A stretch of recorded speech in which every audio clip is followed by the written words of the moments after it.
Ahora va a presentar Sebastián Castro Maldonado, alias El Calo.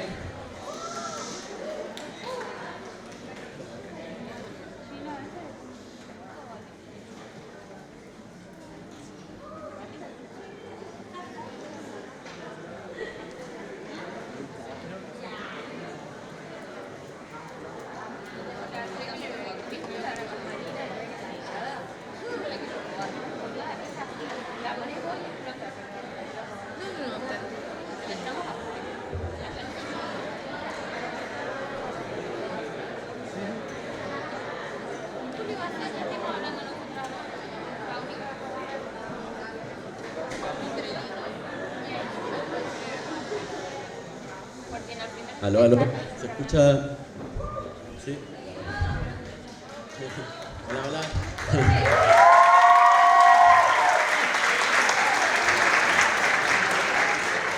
Bueno, yo les voy a presentar este trabajo, que fue el que presenté ahora el miércoles pasado, que me tocó defender la tesis, y ahora alcancé justo a traerlo para acá y lo voy a adaptar un poco a los ejes y hacerlo más general.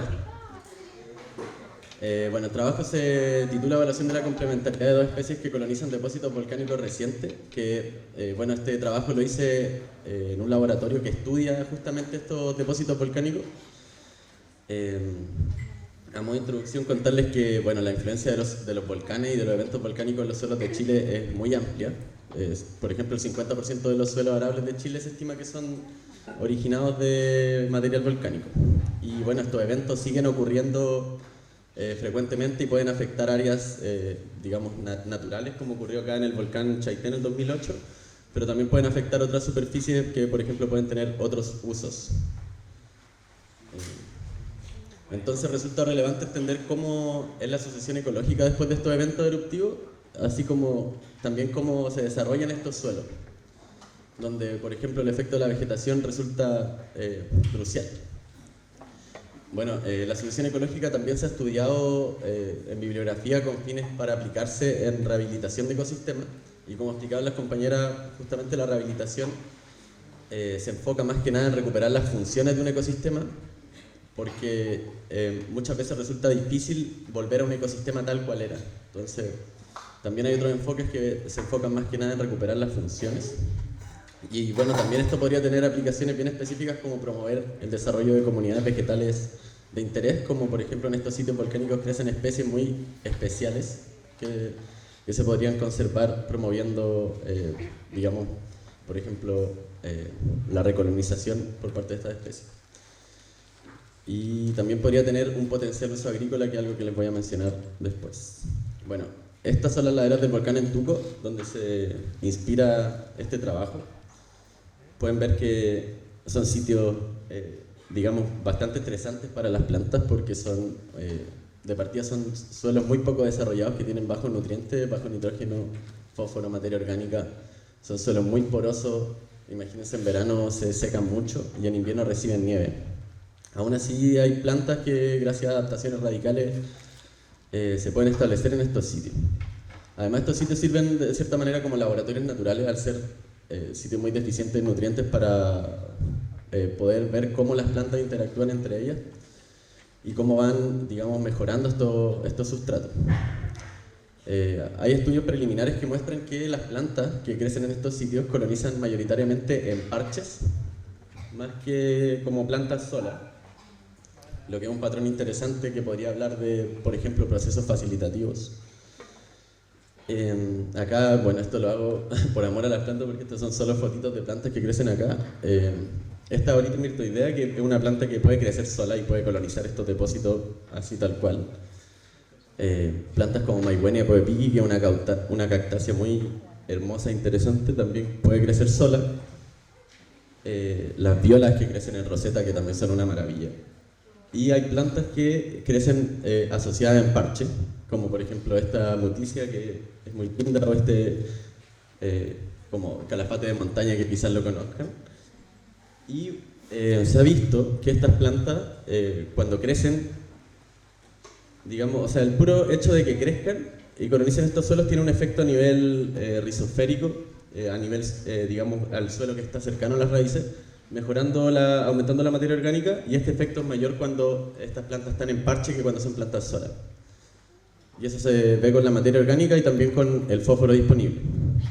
Como le explicaba, la rizósfera es un concepto muy importante en este sentido porque es el suelo que es influenciado químico, biológica y físicamente por las raíces.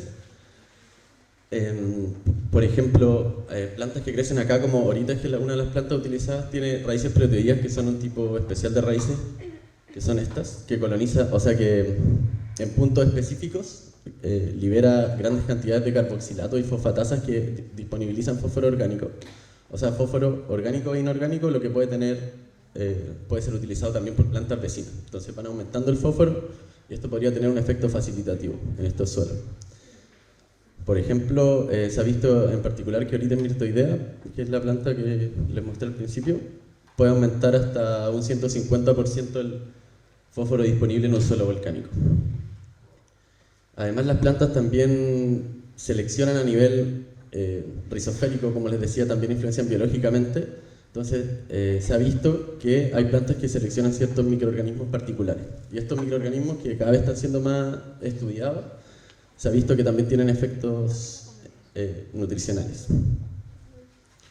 Bueno, acá en este trabajo se habla de complementariedad, que es un enfoque un poco más amplio que facilitación, porque lo engloba, pero son distintos mecanismos que finalmente llevan a que los cultivos mixtos o los mix de especies sean más eficientes, por decirlo de alguna manera, y más productivos que los monocultivos. Por ejemplo, algo que podría permitir esta complementariedad es la partición de recursos, que básicamente habla de que las plantas acceden a distintas fuentes de recursos y una de ellas podría ser espacial, cuando las plantas, por tener distinta arquitectura radical, acceden a distintas porciones del recurso. Y en nutrientes como por ejemplo el fósforo, que se distribuye súper heterogéneamente en el suelo, podría ser algo que podría tener potencial de uso en distintos contextos, por ejemplo agrícolas. Y la facilitación también ocurre, como les explicaba, con plantas que logran movilizar el fósforo y que ese fósforo queda disponible para plantas que no tienen esta capacidad y pueden incrementar su crecimiento. Un trabajo muy conocido de esto es uno de Lee del 2007, que mezcló maíz y haba y encontró que en suelos bajos deficientes de fósforo, después de 4 años, había un aumento de la producción de maíz de 43% y la haba en un 26%. Bueno, y en particular, ¿por qué se estudian estas dos especies? Porque en este trabajo que estudiaba los parches que crecen en estos suelos es la combinación más frecuente. Entonces da una sospecha ya, pero ¿por qué es tan común esta asociación? Bueno, estas son las dos plantas que se eligieron, que tienen adaptaciones radicales particulares. Gaultheria unaricacia, variante del arándano, que tiene un tipo especial de micorrizas que se llama micorriza ericoide, que les permiten acceder a fuentes orgánicas e inorgánicas de nitrógeno y fósforo. Y Orites ya le había dicho que tiene raíces proteídas, además es una planta que está en categoría de conservación. Entonces la pregunta era si es que estas plantas eran realmente complementarias y también evaluar cómo esta complementariedad se manifestaba en los sistemas radicales. Y bueno, se esperaba que eran complementarias y que por eso en verdad estaban asociadas, y que sus sistemas radicales, en particular su exploración a nivel radical, sea plástica en alguna medida. Los objetivos me los voy a saltar porque se desprenden de la pregunta y en honor al tiempo. Pero este fue el diseño experimental que se hizo, que fue disponer a las plantas en pares, en dos condiciones nutricionales diferentes, en una que era un sustrato volcánico puro y otra que era un sustrato volcánico enriquecido. Y se delimitó la parte central con una malla de forma de... las plantas estaban creciendo individualmente en este sustrato, que era un sustrato volcánico enriquecido, y con esta malla la idea era delimitar cómo el efecto del tratamiento, porque después parte de lo que se midió eran las raíces que crecían acá afuera. Y estos sustratos representan las condiciones de terreno donde afuera del parche, como les explicaba en el bulk, los nutrientes son menores y adentro del parche son mayores. Entonces, como recrear estas condiciones naturales donde las plantas crecen.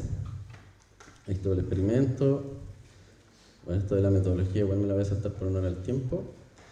Lo que se encontró básicamente es que para una planta era positivo crecer con la otra y no tanto para la otra especie. En el caso de Orites, Orites crece más cuando crece con su misma especie. En cambio, Gaulteria, que es la otra planta, sí hay un efecto positivo, digamos, de crecer junto a Orites, que era la planta que tenía las raíces proteoides. Y ese efecto es sobre todo notorio en el sustrato Ensenada, que era el sustrato que era más pobre nutricionalmente. Cuando se ve por maceta, que otro acercamiento a la pregunta, y donde más se puede apreciar este efecto complementario que le explicaba, que era cuánto aumentaba la biomasa en comparación a un monocultivo, en el sustrato Ensenada, que era el sustrato más pobre, se puede ver este efecto complementario que, en el fondo, dos plantas de Gaulteria, que son más grandes que Orites, en biomasa total por maceta, es menor que cuando crece un individuo de Orites con un individuo de Gaulteria. Luego se evaluaron nutrientes, pero no me voy a detener mucho en esto, solo decir que curiosamente la planta que menos creció, que fue Gaulteria cuando estuvo acompañada de su misma especie en el sustrato más pobre, fue la que obtuvo mayor fósforo foliar, lo que es un poco contraintuitivo, pero podría ser que, como han mostrado algunos estudios, la colonización de micorriza es un proceso facultativo, entonces al estar en menos fósforo podría desarrollar más colonización de micorriza, lo que tiene también un costo en carbono, entonces podría crecer menos a cambio de obtener más fósforo. Luego, ya pasando a la parte de exploración radical, que son las raíces que crecieron fuera de la malla, se encontró también un efecto similar. Para Orites no, Orites es una especie más constitutiva que crece súper lento, que no, básicamente va a crecer igual, pero en cambio para Gaulteria sí explora más cuando crece junto a Orites. Explora más, no sé si se acuerdan del diseño experimental, pero este sustrato que era más pobre nutricionalmente, y eso habla de que podría haber un efecto facilitativo a nivel radical, que es como básicamente esto, que se ha visto que la plasticidad radical y lo que hace Gaulteria, que crece más cuando está al lado de esta otra planta en la condición más pobre nutricionalmente, podría estar hablando de un tipo de facilitación abiótica directa. Por último, de las raíces proteoides que también se midieron, bueno, acá se ve el efecto que tienen, por ejemplo, acidificando alrededor a través de ácido orgánico. Todas las plantas generaron, todos los Orites en todos los tratamientos, raíces proteoides sin diferencias significativas, pero Orites tienen la capacidad también de generar esta estructura y solo la generó en la porción fértil del sustrato. O sea, si se acuerdan, la parte central donde estaba la malla era todo sustrato enriquecido, y cuando creció hacia el sustrato Ensenada, que era el más pobre, no desarrolló esta estructura. Entonces, igual esto nunca se había visto, que una planta en la producción de cluster root podría ser tan selectiva, y menos esta planta que se sabe súper poco en realidad. Y bueno, ¿qué nos dicen los sistemas radicales de esta especie? Si se fijan, ahí está Gaulteria cuando nace, cuando es bebé, es súper pequeña. En cambio, ahorita es una planta más vigorosa que crece mucho más lento y, como les decía, puede colonizar estos sustratos así sola. Pero esta planta es una planta que tiene una estrategia ecológica contrastante, y al parecer es una planta que puede verse beneficiada de las condiciones que podía generar otra especie como Orites o otros micrositios, lo que podría explicar por qué estas plantas están frecuentemente asociadas en condiciones naturales. Así que las conclusiones son que, bueno, se encontraron ciertos indicios de facilitación y un efecto complementario que se manifiesta sobre todo en las condiciones más pobres nutricionalmente. Y también se vio que estas plantas tienen plasticidad en sus raíces. Probablemente ahorita Myrtoidea es una especie ingeniera ecosistémica, como se ha propuesto para otras proteáceas en estos suelos. Y aún así, bueno, siempre después de una investigación se generan más preguntas y es como un ciclo que nunca termina. Pero resulta interesante saber cómo se está mejorando nutricionalmente el sustrato y también biológicamente, y el grado de influencia real de cada sistema radical, porque en realidad la raíz de Orites Myrtoidea representa un 10% de la biomasa de Gaulteria, entonces ese 10% puede tener realmente un efecto sobre la raíz, o es otra cosa lo que lo explica. Entonces también eso está interesante por resolver. ¿Y qué papel están jugando los microorganismos en estas interacciones, que es algo que cada vez se está haciendo más y sabiendo que es más relevante de lo que se creía? Gracias por su atención.